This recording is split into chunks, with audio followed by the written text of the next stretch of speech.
If you're trying to figure out the most affordable way to cover healthcare before Medicare, here's a simple decision framework. Option number 1, ACA Marketplace and Subsidies. For most early retirees, this is the best place to start because ACA provides real, fully compliant insurance, and the great news is that they're income-based, not asset-based, and that is a really powerful tool for early retirees. Premium tax credits can significantly lower monthly costs. Cost-sharing reductions can reduce deductibles if you choose a silver plan, and in expansion states, there's also a Medicaid floor for very low incomes. When this option works, it often works extremely well. And this is why so much attention is focused on Congress right now. For many middle-class early retirees, ACA subsidies are what make early retirement feasible from a healthcare perspective. Without them, affordability becomes much more challenging in those years before Medicare kicks in. And as far as what's going to happen to the enhanced subsidies, we likely won't have a final answer until early 2026.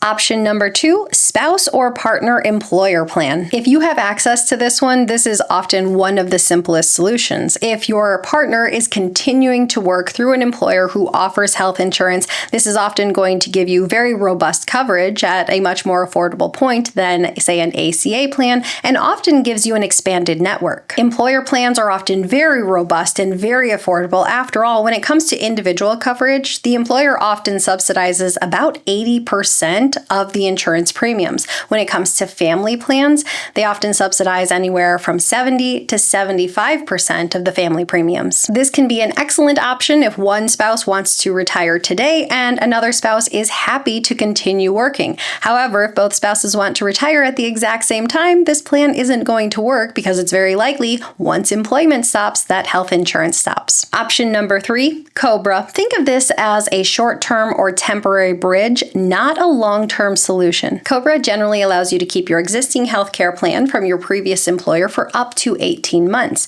And this can be incredibly valuable if you liked your previous plan or if you're in the middle of care. But the trade-off is cost. Under COBRA, you usually pay 100% of the premium plus a small administrative fee. In most cases, it's a 2% admin fee. So if your employer plan costs $800 a month total, even if you were only paying $150 while working, under COBRA, you're now going to pay about $816 a month entirely out of pocket. That's why COBRA can feel so expensive, but it can be worth it for a short period of time. Say you're in the middle of treatment or you're just phasing into retirement. One more important practical note that I want to add here, and this just comes from me having 20 years experience in the insurance field, there is a temporary gap when COBRA is being set up from the time you leave your workplace to the time COBRA kicks in. During that time, your insurance can appear inactive, and if you see a provider during this time,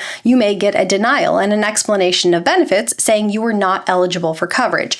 Don't panic. COBRA coverage is retroactive, and after a period of time, once the transaction between your HR department and the insurer are finalized, you can get those claims resubmitted for proper payment. It's a little paperwork heavy, and it's kind of annoying, especially for patients and those of us on the provider side, but it does eventually get resolved. So COBRA works best as a short-term bridge, a way to preserve a high-quality employer plan, or a tool to get you to the next enrollment window, often the ACA Marketplace. Just don't plan on it being a forever solution. Option number 4, part-time work with benefits. You could think of this one as benefits arbitrage. Some early retirees intentionally take low-stress or part-time positions specifically for health insurance. Schools, universities, hospitals, and even government roles in some large employers often offer benefits that can actually beat unsubsidized ACA plans, especially between the ages of 55 and 64. For many people, this allows for a phased retirement. You maintain social connection, some structure, a sense of purpose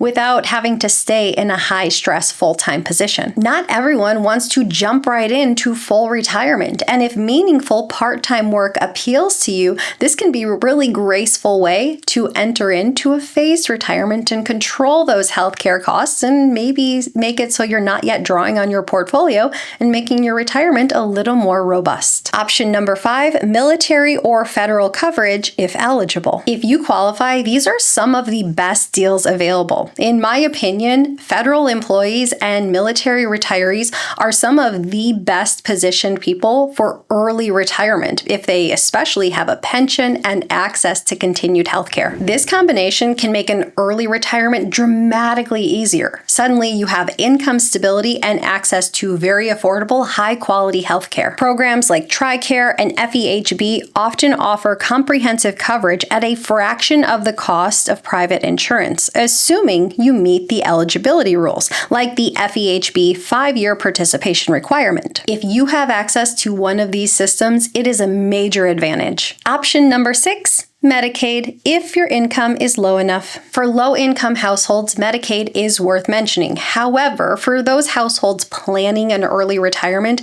it's likely they're planning a retirement where they're able to have an income that supports their targeted lifestyle, so generally, Medicaid is off the table. Medicaid eligibility is income-based and in expansion states generally kicks in around 138% of the federal poverty level. It's a safety net for those with low incomes and an incredibly important social program. However, if you're actively watching financial planning content and planning out an early retirement, Medicaid is generally not the avenue you're targeting. Still, it is part of the landscape for those who need it. If you're trying to decide how to cover healthcare before Medicare, this is the order I'd think through it. Step 1. Do you qualify for TRICARE or FEHB?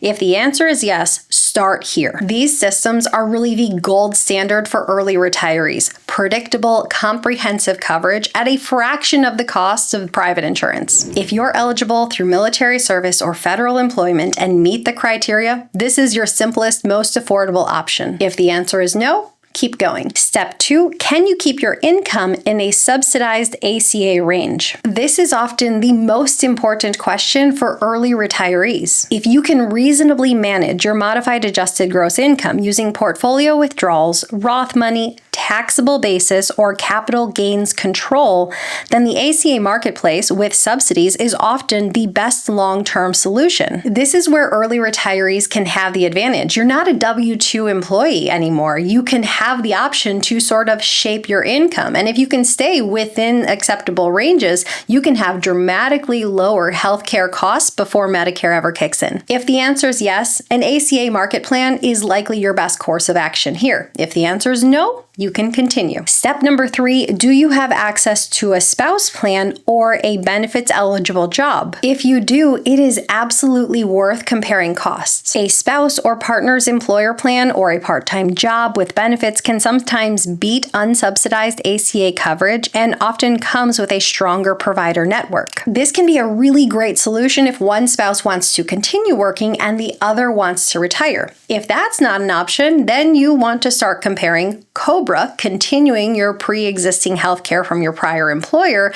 and unsubsidized ACA plans. And this is where timing really matters. COBRA usually makes sense when continuing care matters more than cost, at least temporarily. For example, you're mid-treatment or managing a chronic condition, you have a very strong employer plan and want to keep your doctors, you're leaving work mid-year and want to avoid resetting deductibles, or you're within a few months of ACA open enrollment or Medicare. In those cases, paying more for a short period of time can reduce risk and reduce stress. Here's what that strategy might look like. Use COBRA for the rest of the calendar year and then switch to an ACA plan during open enrollment. This avoids having your deductibles reset, and this can give you the time you need to plan out your ACA income. Now, ACA plans tend to win when you're fully retired, not just transitioning, when you can control your income to qualify for subsidies, when you're planning multiple years before Medicare,